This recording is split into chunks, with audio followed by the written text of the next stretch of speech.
con el mensaje. Iba Josué y le dijeron que estaban trabajando en un proyecto de la clase. Y qué interesante cuando yo escuché que ellos le dijeron esas palabras a mi esposa. Estaban trabajando juntos en un proyecto. Déjeme decirle que nosotros como Iglesia Hispana, realmente la mayoría de los adultos hemos batallado con la cuestión de educación, y algunos que hemos tomado un poco el camino de la educación, hemos tenido que hacer un esfuerzo doble, porque la tendencia en nuestra cultura no fue nunca la de impulsarnos a nosotros a estudiar, sino que siempre habían ciertas ataduras que normalmente no lo dejaban empujar o crecer un poco más en el conocimiento. Y cuando oí yo eso de los muchachos, dije en mi corazón, que Dios les bendiga, que Dios les dé sabiduría y los prepare para grandes cosas, pero que nunca se olviden que toda buena dádiva y que toda sabiduría viene del Padre nuestro gran Dios,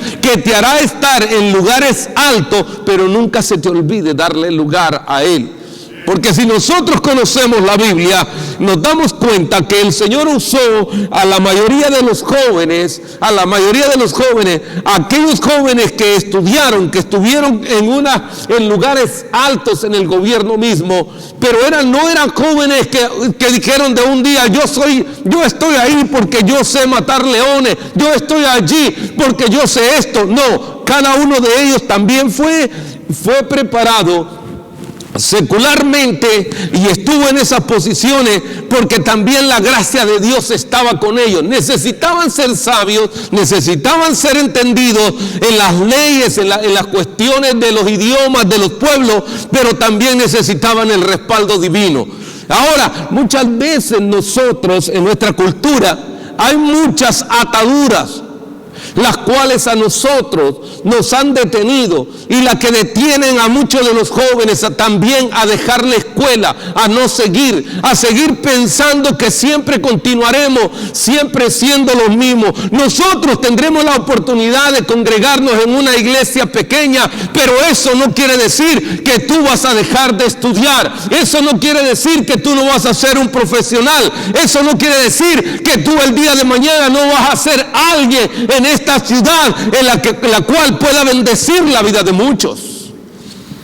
Lo que pasa es que nos vamos olvidando de dar pasos firmes en el Señor. Si usted recorre la Biblia, usted encontrará a jóvenes realmente que impactan la vida de muchas generaciones, como por ejemplo aquel joven gentil que acompañó a Pablo durante los viajes misioneros.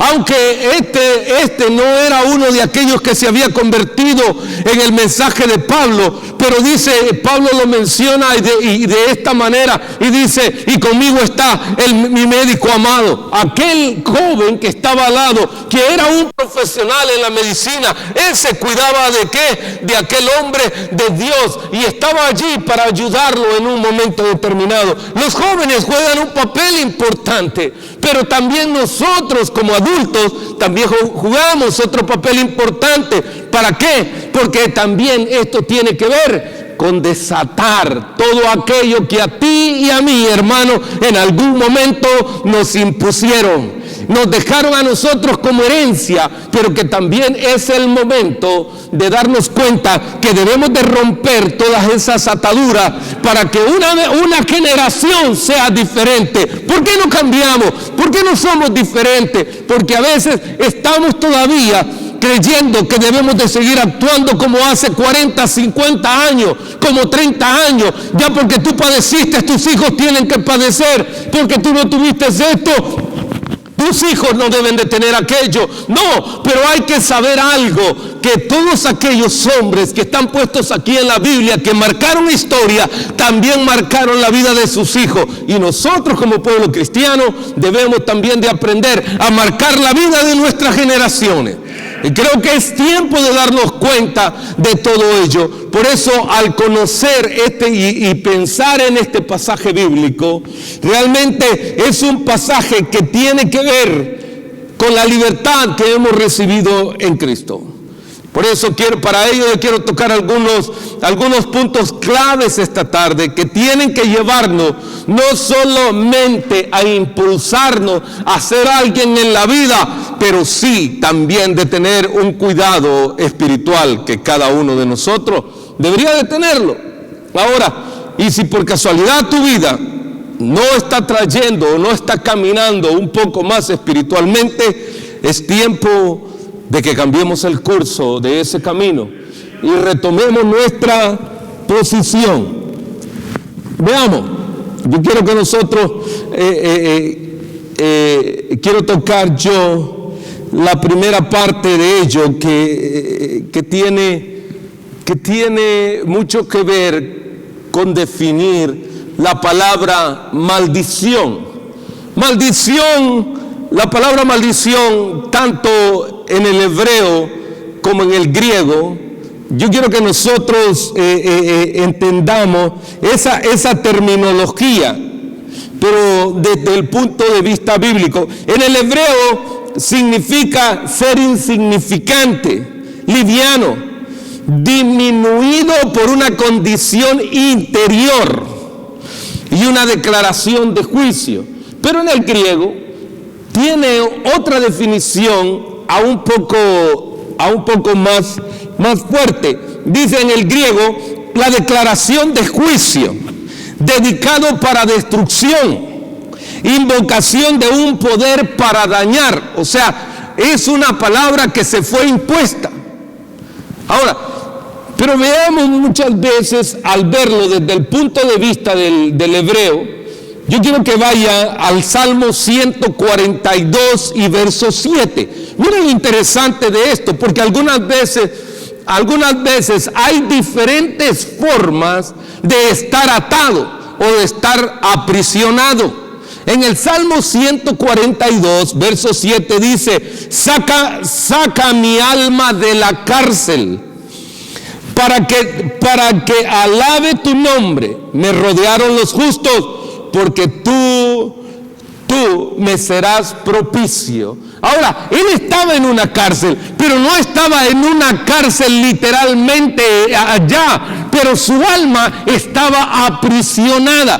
En alguna ocasión, usted se ha sentido de esa forma, en esa cárcel allí, que su alma, por eso es que él, cuando leemos el Salmo 103, entonces él dice, bendice alma mía. Quiere decir que él, como aún caminando en la libertad y siendo el rey de Israel, él se sentía muchas veces, ¿qué? Encarcelado, y no sentía ni deseos ni de alabar al Señor.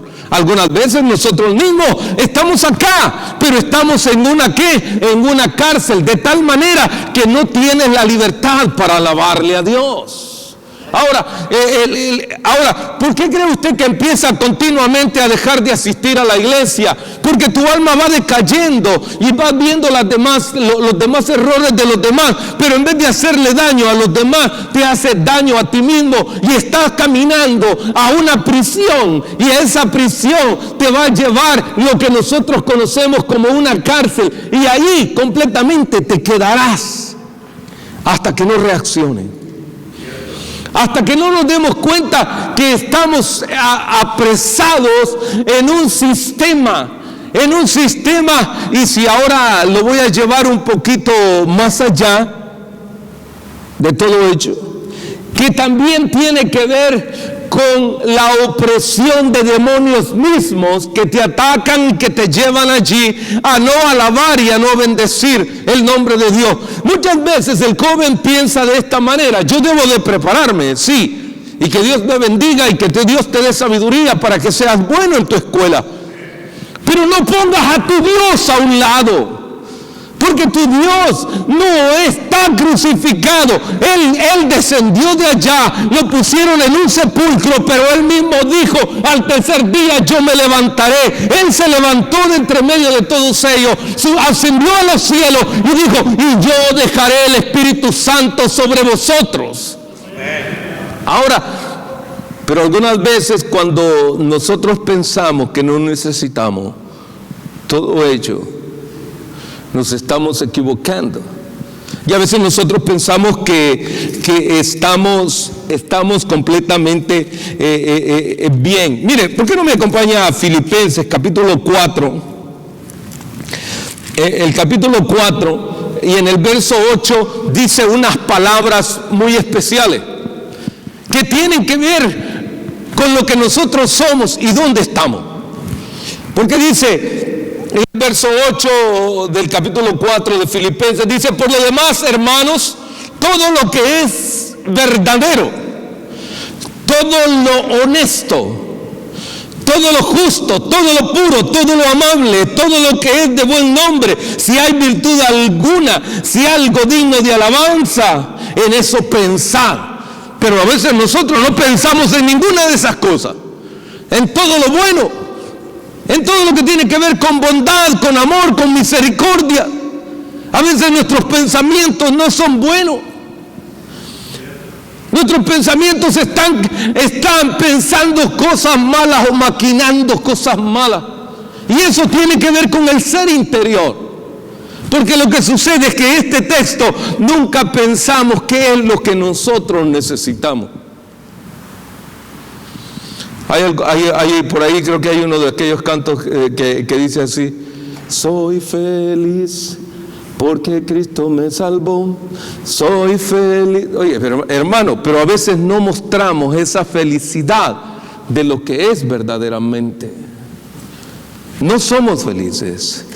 Por eso es que algunas veces no podemos ni siquiera cantar ciertas alabanzas. El cansancio te lleva más allá y el cansancio te duerme, el cansancio te deja allí. Pero yo te diré una cosa. A veces me recuerdo que aquel joven vino y me dijo en una ocasión: pastor, yo ya agarré un segundo trabajo. Y él no estaba casado. Y le dije yo: ten cuidado, no te vaya a ganar el segundo trabajo. ¿Por qué me lo dice, pastor? Porque el segundo trabajo te va a ganar. No, pastor, pero si es que estoy con fuerzas y todo. Empezó que hacía el segundo trabajo y llegaba a la iglesia de carrera, pero llegaba. ¡Pum! Pastor, pero aquí estoy, porque sé que Dios me ha abierto el segundo trabajo, la puerta del segundo trabajo. Sí. Al cabo de un mes estaba pagando en medicina todo lo que el segundo trabajo le había dado. Porque el cuerpo llega a un momento en que necesita el descanso. No todo en la vida es trabajo y trabajo. Tienes que tomar un momento libre, y ese momento libre hasta el Señor mismo te dice que lo tomes. Y cuando lo tienes, tómalo y tómate el tiempo para adorar a Dios, para que tus fuerzas sean renovadas también espiritualmente. Si no le das a Dios hablando espiritualmente, ¿de dónde te renuevas? ¿De dónde está tu renuevo? ¿Dónde está el estado espiritual tuyo? Muchas veces nosotros dejamos a un lado todo ello, pero aparte de ello viene otra de las causas también que tiene que ver con maldiciones generacionales por diferentes razones o motivos.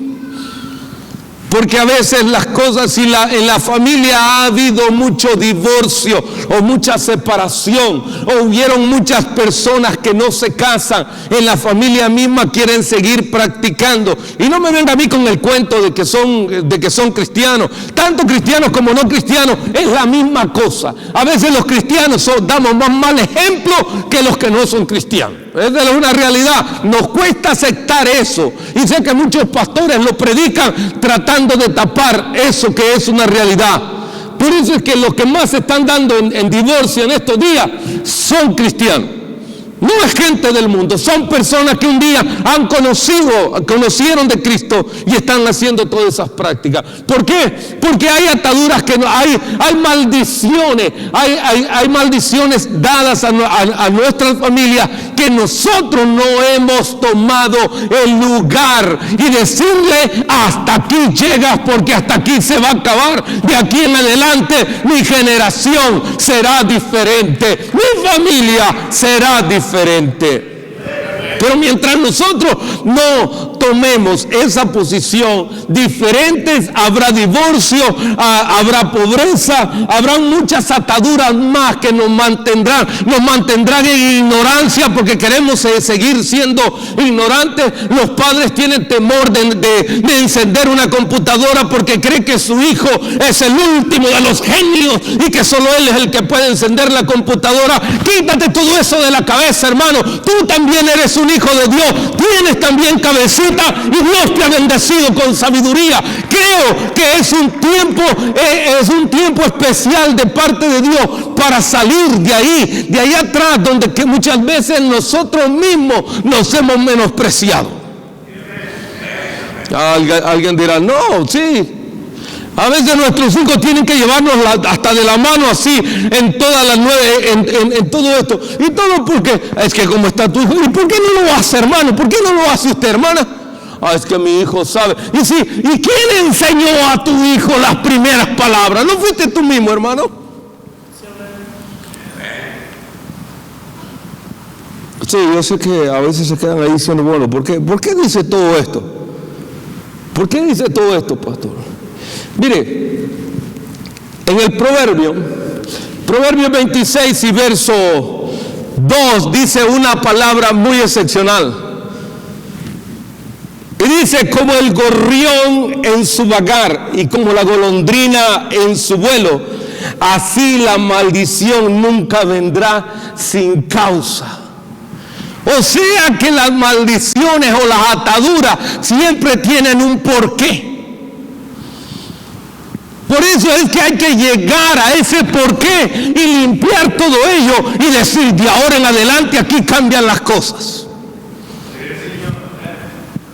Lo que pasa es que no queremos nunca darnos cuenta que una maldición, aunque haya sido puesta ahí, quiere decir que nosotros la vamos a seguir aceptando. A ver, ¿cuántos están dispuestos a cambiar ese camino? ¿Cuántos están dispuestos a cambiar ese destino que está marcado ahí? A veces nunca pensamos que eso tiene que ver con aquello.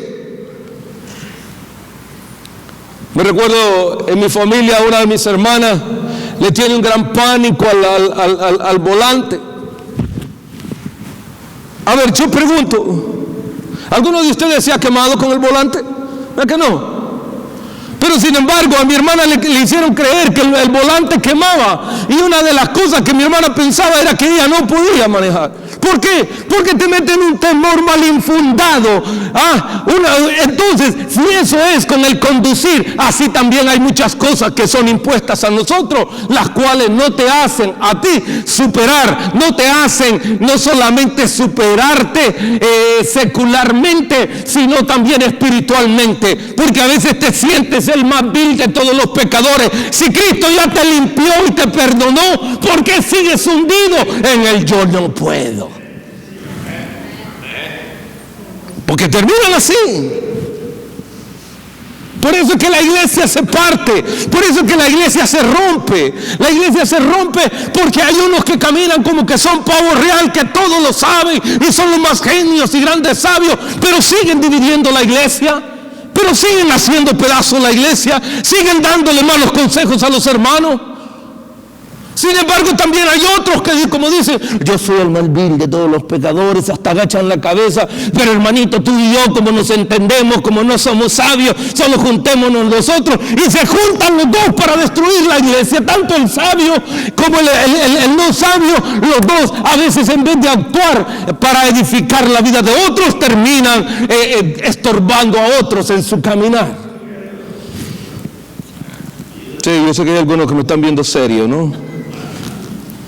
Y usted me va a decir: pero ¿y esto por qué? Porque los ministerios, las iglesias, se estancan, porque en la iglesia hay muchos retractores, en las iglesias hay muchos murmuradores, hay muchos que están desparramando la bendición en vez de decirle, así como el pastor se humilla delante de Dios, yo también me humillaré para que la iglesia florezca, para que el evangelio siga. Yo tomaré la determinación de evangelizar, pero algunas veces no hay nada que nos sacuda tampoco.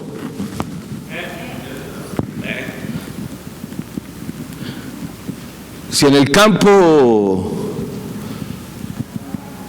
de los deportes uno habla de grandes equipos, pero para que sean grandes tienen que conjuntar no solamente una serie de personas con habilidades, sino que también se pongan de acuerdo. La Biblia dice, si 2 o 3 se pusieren de acuerdo, eso dice la Escritura.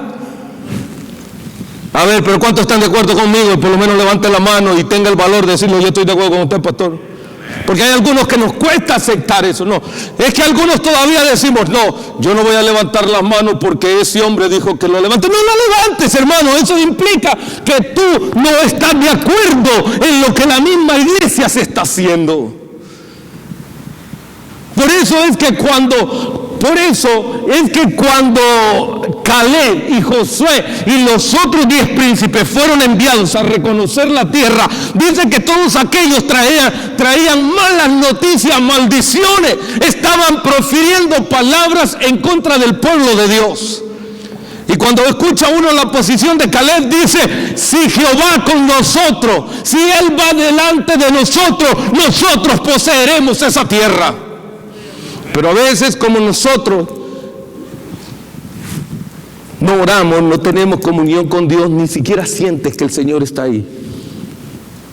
¿Qué le vas a decir a alguien que está en opresión? ¿Cómo le vas a levantar el ánimo tú a alguien que está en problemado? Si no hay comunión con Dios. ¿Cuándo fue la última vez que oraste? Pero yo quiero corregir eso de orar, porque hoy en día se han inventado un montón de cosas para orar también. Hoy en día ponen la música y están ahí.